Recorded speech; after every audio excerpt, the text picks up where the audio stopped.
제가 독일에서 공부하고 나서 이제 한국에 잠시 가 있었거든요. 한 5년간. 그때 이제 건강한 교회들을 좀 찾아다니면서 예배를 좀 배웠으면 좋겠다. 이렇게 예배 드리고 다닌 적이 있어요.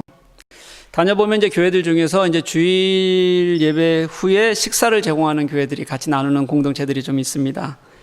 작은 교회들은 대부분 밥 먹더라고요. 그리고 큰 교회들은 대부분 뭐 먹는지 알아요, 여러분? 빵이요? 한국엔 빵 안 먹어요. 독일하고 착각하시죠. 국수 먹어요, 국수. 큰 교회들은 대부분. 네. 대형 교회들은 안 먹고요. 중형 교회 이상들은 그런 것 같아요. 제가 예배 후에 교우들과 이렇게 같이 밥 먹는 걸 보면서 같이 밥 먹으면서 굉장히 맛있었던 기억도 지금도 한 교회가 기억이 나요. 또 가서 먹고 싶다. 제가 원래 먹고 싶은 게 별로 없는 사람인데 기억이 좀 납니다. 예배 후에 교우들과 같이 교제하면서 국수 한 그릇 먹는 게 이렇게 보면 누구에게나 즐거운 일처럼 보여요. 저 즐거움이 있구나. 근데 요즘은 이제 한국도 코로나 때문에 식사하지 못하잖아요. 서로 배려하고 좀 참자 그러는데 굳이 밥을 먹다가 감염되는 일들이 교회에서 지금 계속 생겨요. 굳이 먹다가. 또 어떤 목사님은 그러대요. 식당은 열어놓고 왜 교회에서만 먹지 말라고 하느냐. 밥 먹는 건 똑같은데 그게 교회 탄압이다. 이렇게 주장하시는 분들도 있습니다. 그걸 어떻게 그렇게 생각합니까? 식당은 생존의 문제지만 교회는 아니잖아요. 그 기간 동안 밥 먹는 교제 조금 못한다고 해서 예배가 무너지지 않아요. 그리고 교회의 이 존재 문제도 아니에요. 조금 참다가 진짜 먹을 수 있을 때 그때 정말 감사하게 우리 이게 밥 먹을 수 있다는 것도 얼마나 좋은 일이냐, 빵 먹을 수 있다는 것도 얼마나 감사하냐, 그때 그렇게 먹으면 되잖아요. 예배하는 데만 집중하고. 옛날에 식구라는 말이 있습니다. 식구. 요즘 많이 안 쓰는 말인데 예전에는 식구라는 말이 가족이라는 단어를 대신했어요. 요즘은 가족이라는 단어를 많이 쓰지만 원래는 전혀 다른 단어입니다. 그런데도 그렇게 식구가 가족을 대신하는 단어로 쓰였어요. 가족은 혈연으로 맺어진 한 집안, 그걸 가족이라고 얘기하는 거고요. 식구는 뭐냐면 함께 살면서 끼니를 함께 하는 사람들이에요. 같이 밥 먹는 사람들이란 뜻이에요. 그러니까 예전에 가족이라는 단어 대신에 식구라는 단어를 훨씬 많이 자연스럽게 썼던 걸 보면 어려웠던 시절에 같이 밥 먹는 게 되게 중요했었구나라는 게 문화 속에서 이미 있는 겁니다. 예나 지금이나 먹는 건 참 중요한 것 같습니다. 옛날에는 너무 없어서 무엇을 먹을까 고민했다면 요즘은 너무 넘쳐서 무엇을 먹을까 고민합니다. 여러분, 제가 먹는 얘기 이렇게 오래 하는 거 처음 보죠? 오늘 본문에 밥 먹는 이야기를 좀 해야 될 것 같아서 이렇게 좀 시작하고 하는 거예요. 이제 말씀으로 한번 좀 들어가 볼게요. 지난주까지 큰 틀 하나가 끝이 났어요. 4장 6절까지가 2장 11절에서 중간중간에 조금씩 다 다른 것이 끼긴 하지만 큰 틀에서는 2장 11절에서 시작된 우리 교회의 그리스도인들에게 적대적이었던 사람들, 그들을 어떻게 대할 것인가에 초점이 맞추어져 있었습니다. 어떻게 대해야 하냐면 한마디로 말하면 그냥 이웃을 사랑하라는 거예요. 다른 거 없다는 거예요. 이걸 다른 말로 말하면 우리를 박해하니까 원수잖아요. 원수를 사랑해라 이겁니다. 근데 오늘 본문은 이제 이 이웃을 사랑해라, 원수를 사랑해라는 것에서 서로 사랑해라 그렇게 옮겨갑니다. 여러분, 적대적인 외부를 대하던 것에서 서로라 그랬더니 이미 알고 할 수 있는 관계를 얘기하잖아요. 그러니까 우리 내부로 좁혀져서 이제는 형제를 사랑하라 라는 의미로 오늘 본문서부터 이제 조금 진행이 되게 돼 있어요. 베드로가 참 끈질긴 것 같아요. 제가 베드로전서를 설교하면서 종말론적이라는 단어를 여러분 몇 번 정도 사용했을까요? 몇 번 했을까요? 50번이요? 네, 뭐 수없이 해서 저도 몰라요. 수도 없이 했어요. 오늘 첫 문장도 이렇게 시작해요. 만물의 마지막이 가까웠으니. 왜 사랑해야 되는지 그 이유를 말하는데요. 지금이 마지막 때이기 때문이라는 거예요. 마지막 때. 마지막 때에만 사랑해야 되는 것은 아니지만 이 때를 놓치면 안 된다는 절박감이 이 베드로에게는 계속 되풀이되고 있어요. 이때 우리가 주님 앞에 돌아오는 것, 진짜 사랑하는 것 놓치면 안 된다는 거예요. 여러분, 베드로는 그때가 진짜 마지막이다. 내일 예수님이 오실 것이다. 그걸 알고 있었을까요? 예수님께서 진짜 마지막 때는 누구도 모른다고 말씀하셨어요. 그래서 베드로는 시한부 종말론처럼 언제가 그 날짜다, 날짜를 정하는 데 관심이 있는 게 아니에요, 여러분. 그것보다 베드로의 마음은 뭐냐면 예수 그리스도로부터 시작된 구원이 이제 예수 그리스도께서 마지막 오실 그 종말의 때까지 연속성이 있다는 거, 이 선은 끊어지지 않는 거예요. 그런데 그 끊이지 않는 연속성 속에서도 분명히 뭐는 있어요? 결말은 있다는 겁니다. 분명히 종말이 있어요. 우리가 그 선의 그 종말을 기다리면서 살고 있으니 오늘이 그날일 수 있다는 신앙의 현장성을 깨닫자 우리가 지금 이 자리가 그 자리일 수 있다는 것을 강조하고자 하는 거예요. 그러니까 모르니까, 그렇지만 오늘이 그날일 수 있으니까 정신을 차리고 근신하여 기도해라, 그렇게 말하는 거예요, 여러분. 이 현장 떠나면 금방 예수도 있고 예수의 재림도 모르는 사람들이 되어버린다는 거예요.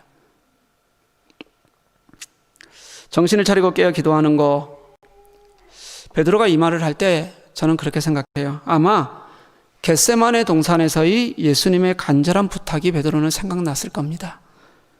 예수님께서 잡히시기 전 밤에 마지막 기도의 현장이었던 겟세마네에서 베드로와 두 제자에게 3번이나 나를 위해 깨어 기도하라, 그렇게 부탁하셨어요. 나를 위해 그렇게 1시간도 깨어 있을 수가 없더냐? 잠자는 제자들에게 책망인지 호소인지 모를 예수님의 간절한 음성을 지금 아마 베드로는 분명히 기억할 겁니다. 그리고 그 예수님이 홀로 계셔서 그 고난 중에 힘든 가운데 외롭게 가신 그 고난과 죽음의 시간에 우리가 깨어서 기도하지 못했으니 이제 주님이 다시 오실 그 시간은 우리가 그 예수님의 음성을 기억하면서 기도하면서 깨어서 맞자는 거예요. 그것도 마지막 때이니 우리에게도 꼭 그 시간이 소중하고 중요한 시간이라고 그렇게 말씀하고 있는 겁니다. 사랑하는 여러분, 우리는 예수님을 위해서 마지막 때를 깨어서 기도하고 있습니까? 우리 기도 안 해도 괜찮은 겁니까? 아니요. 여러분, 안 돼요. 그렇게 깨어 기도해야 진짜 주님이 지금 뭐라고 말씀하시는지를 들을 수 있어요. 그래야지 우리가 마지막 때에 이 땅에서 진정한 그리스도인으로서 살아가는 것이 어떤 것인지를 알 수 있어요. 정신을 차리라, 이런 단어가 들어가 있는데 이 말은 무슨 뜻이냐면요, 다르게 조금만 잘 해석하면 온 마음을 주님께 집중해라, 흔들리지 마라, 이런 뜻이에요. 주님께 마음을 집중하고 깨어서 기도해야 이 마지막 때에 우리가 흔들리지 않고 주님의 뜻을 분별하고 그리고 주님께 매달리고 그렇게 살 수 있다는 거예요. 여러분, 지금 우리가 세상을 어떻게 이깁니까? 여러분, 이 세상 문화 속에서 우리가 그 세상을 어떻게 참 하나님 안에서 이기고 살아갈 수 있겠어요? 깨어 기도하는 것 밖에는 방법이 없습니다. 주님께 집중하는 것 밖에는 이 시간을 진짜 주님의 대로 옳게 살아갈 수 없어요. 나머지는 다 가짜예요. 속고 있는 거예요. 사탄에게 속고 자기에게 속고. 그렇게 깨어 기도하고 주님의 뜻을 깨달으면 그럼 여러분 사랑하게 됩니다. 오늘 본문을 보니까 베드로는 이 사랑을 여러 덕목 중에 하나로 설명하지 않아요. 오늘 어떻게 하냐면 가장 중요한 것으로 설명합니다. 8절 말씀을 보면 무엇보다도 뜨겁게 사랑하라, 이렇게 기록이 되어 있잖아요. 베드로가 여기서 언어 가지고 장난을 좀 치는 거예요. 어떤 거냐면 7절에 만물의 마지막이 가까웠으니, 이렇게 되어 있을 때 이 만물이라는 표현이 모든 것이라는 뜻이잖아요. 이 만물이라는 단어가 뭐냐면 헬라어로 판톤이라는 단어예요. 우리와는 전혀 잘 모를 텐데 들어보세요. 판톤이라는 단어인데 이 8절에 무엇보다도에는 어떤 단어를 쓰냐면 프로판톤, 이렇게 써요. 여기서 이 프로라는 게 뭐뭐 이전에 뭐뭐 앞에 이런 뜻입니다. 다시 말하면 만물 이전에 만물보다도 먼저 이 땅의 마지막 때에 세상의 어떤 것보다도 먼저 우리가 실천적으로 행해야 될 덕목이 있다면 그게 사랑하는 것이다 라는 것을 당시 헬라어를 아는 사람들은 그렇게 바로 받아들일 수밖에 없도록 언어를 가지고 말하는 거예요. 여러분, 어떻게 사랑하느냐? 뜨겁게 사랑해라. 누가 사랑하냐? 서로 사랑해라. 무엇보다도 서로 뜨겁게 사랑할지니. 여러분, 이 뜨겁게라는 단어는요, 변치 않고라고 해석해도 되고요, 그리고 또 열심으로 이렇게 해석해도 됩니다. 공동체는요, 무조건 최선을 다해서 진짜 뜨겁게 서로 사랑하라는 거예요. 진짜 서로 사랑하는 것, 그게 만물의 어떤 가치보다도, 주님께서 다시 오실 때 우리가 생각하는 어떤 가치보다도 훨씬 더 중요한 것이라고 예수 그리스도께서 우리를 향해서 그렇게 가르쳐 주셨고, 예수님이 그렇게 우리를 사랑으로 함께 하셨으니까 당신이 보이신 모습이 그러니 우리도 그러자는 거예요. 얼마 전에 한국에서 코로나가 갑자기 확산되기 시작할 때 의사들이 정부의 의료 정책에 항의를 하면서 파업을 했습니다. 코로나 위기가 너무 당면한 큰 문제다 보니까 정부가 결국 졌어요. 모든 정책들을 원점에서 재논의하자 문서로 보장하고 의사들이 복귀를 했어요. 정부에서 추진했던 정책이 4개래요. 첫 번째와 두 번째가 뭐냐면, 지방이나 시골에는 의사가 부족하니까 의대 정원 늘리는 거 하나, 그리고 공공의대 세워서 이들에게 장학금 주고 이들을 나라 돈으로 공부시켜서 대신에 10년간은 나라 돈으로 공부했으니 지방에서 근무하게 하자. 이게 첫 번째예요. 세 번째가 뭐였냐면, 다른 거 다 하는 게 아니라 딱 3가지, 안면신경마비, 월경통 질환, 그리고 뇌혈관 질환에 대해서만 이거는 검증됐으니까 건강보험으로 한약 처방을 받을 수 있도록 국민들에게 혜택을 좀 주자. 4번째가 뭐냐면, 요즘 시대에는 비대면 진료가 필요하니 비대면 진료를 육성하자, 이거였어요. 제 생각에는 지방의 의료 개선을, 환경 개선을 위해서 꼭 필요한 정책들인 것 같은데, 혹시 문제가 있으면 그 오류는 협의하면 되잖아요. 같이 상의해 가면 되잖아요. 꼭 그렇게 사람이 죽어가는 때 파업을 해야 됐을까? 국민 건강을 볼모로 내 밥그릇 건들지 말라, 뭐 저는 그렇게 하시던 보였어요. 파업 중에 병원을 전전하다 죽어간 이들도 있습니다. 치료받지 못해서요. 반면에 제가 지난번 의사들 나오는 드라마 몇 번 얘기했잖아요. 제목은 이제 얘기하지 않을게요. 제 영상으로 본 것도 아니고 글로 본 거니까 한번 설명을 한번 해볼게요. 마음에 와닿는 말이 있었어요. 어떤 환자가 나 이제 죽을 거니까 고통스럽게 진료받기 싫다, 진료를 거부했어요. 그랬더니 후배 의사가 그 선배 의사였던 정경호에게 찾아와서 어떻게 하면 좋겠냐고 상의를 해요. 그랬더니 정경호가 이런 말을 합니다. 환자 죽일 거야? 의사가 환자 포기하면 그날로 의사는 끝이야. 환자를 살리는 게 의사가 된 이유기도 하고 절대 가치잖아요.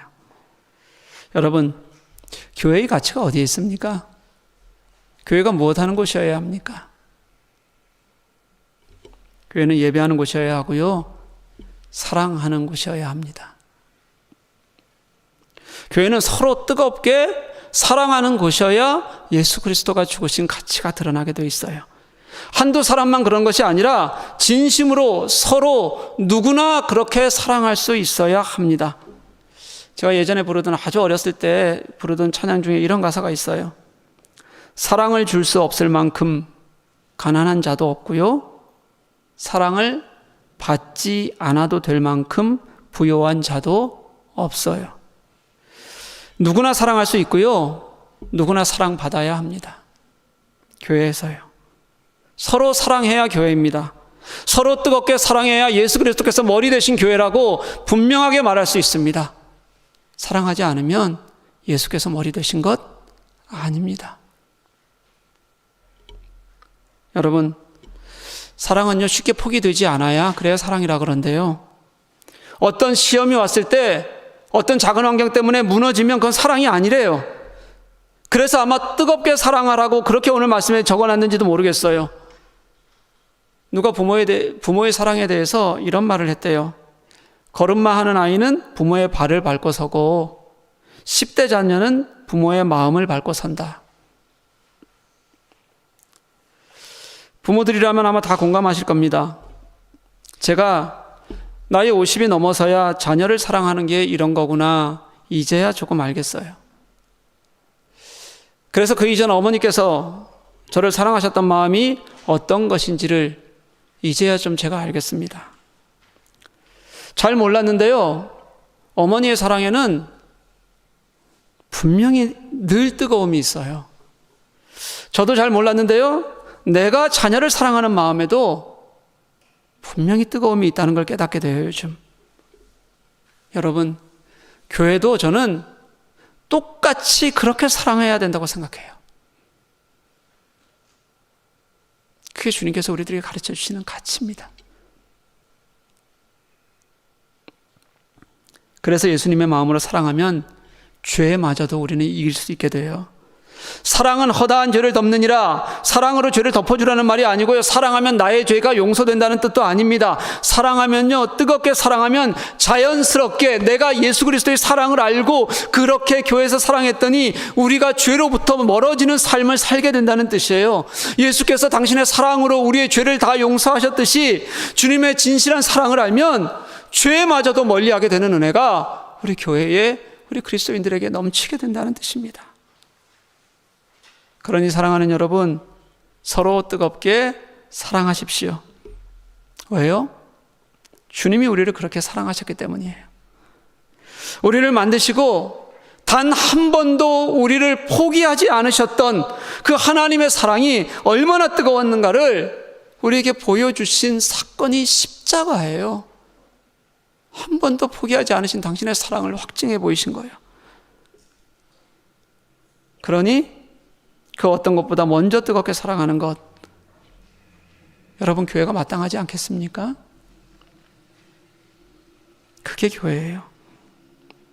그때 우리는 서로 대접할 때도 원망 없이 하게 돼요. 진짜 원망 없이 하게 됩니다. 여러분, 계속 오늘 읽은 본문과 다음 주에 읽은 10절까지 반복되는 게 있어요. 8절에도 서로라는 단어가 있고요, 9절에도 서로라는 단어가 있고요, 10절에도 서로라는 단어가 있어요. 제가 이 서로라는 단어가 너무 중요한 단어예요, 여기서. 그래서 어떻게 설명을 좀 해야 될까 계속 생각하고 해석을 붙여보려고 했는데 제가 좋은 해석을 찾지를 못하겠어요. 그냥 서로 그렇게 해라, 이것으로 충분해 보이더라고요. 그냥 서로, 여기 있는 누군가가 서로요, 그냥 그걸로 충분해 보이는 거예요. 대신에 앞에서 말씀드렸던 식구라는 말이 계속 머릿속에서 맴돌았어요. 여러분, 못 먹던 시절에는 함께 먹는 게 서로 사랑한다는 것, 서로 같이 살아간다는 소중한 약속 같은 것이고 증거 같은 거였잖아요. 오늘 본문의 이 시기요, 베드로 전서를 쓰는 이 시기에는 더구나 당시 그리스도인들의 형편을 보면 서로 대접하는 게 정말 어려운 일이었습니다. 어려운 일이었어요. 그런데도 서로 대접하는 일을 원망 없이 하라고 말씀하세요. 원망 없이 하자. 당시 상황을 한번 좀 볼게요. 여기서 대접한다는 건 두 가지를 다 얘기해요. 뭐냐면 우리 여기 있는 신자들이 서로 대접하는 거예요. 그리고 또 하나는 말씀을 전하면서 다니거나 또 어려운 나그네들이 오면 그 나그네들을 대접하는 것도 거기에 속해요. 여러분, 당시 예수 믿는 사람들이 굉장히 가난한 사람들이 많았다. 제가 베드로전서 얘기하면서 수없이 말씀을 드렸어요. 게다가 그들은 지금 박해를 받고 있는 상황이에요. 가난하고 박해받는 사람들이 다른 누군가를, 더군다나 나그네까지 대접하는 일이 어떻게 쉬운 일이겠습니까? 어렵죠. 없는 돈을, 진짜 없는 돈을 쪼개야 가능한 일이고요, 먹고 살기에도 시간이 부족한데 그 시간을 내야 되는 일이고요, 또 일정한 위험을 감내하고 그래야 하는 일이 사람을 대접하는 일이었어요. 그런데도 불구하고 원망 없이 하래요. 원망 없이. 진짜 마음에서 우러나고 자발적이고 대가를 바라지 않는 마음이어야 가능한 일이에요. 이런 대접은 우리가 식구처럼 지내는 거예요. 내가 조금 덜 먹고 내가 조금 배를 굶어도 그래도 배를 골더라도 누군가와 같이 나누고자 하는 마음이 있어야, 그래야 가능한 일입니다. 사랑하는 여러분, 손대접하는 건요, 베드로 시대나 아니면 우리 어머니들이 사셨던 그 시대나 지금이나 너무 중요한 그리스도인의 덕목입니다.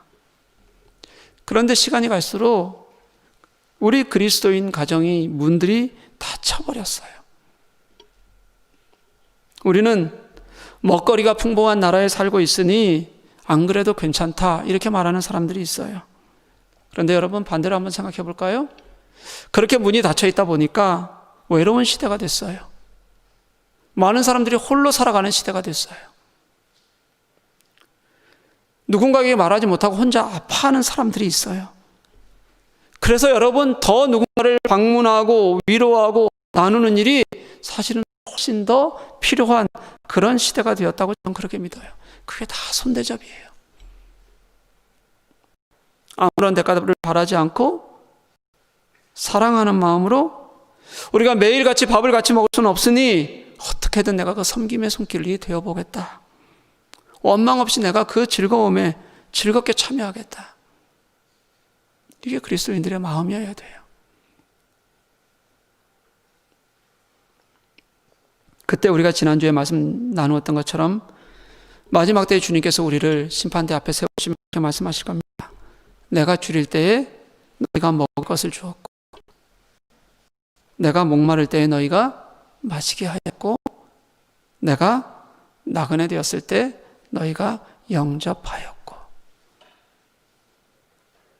사랑하는 여러분, 세대가 달라지고 문화가 달라져도 하나님은 달라지지 않습니다. 아무리 시간이 흘러도 예수 그리스도를 중심에 둔 그리스도인의 마음은 달라지지 말아야 됩니다. 우리가 계절을 따라 매번 새로운 옷을 바꿔 입어도 내 몸은 언제나 동일한 것처럼 우리의 중심은 바뀌지 않습니다.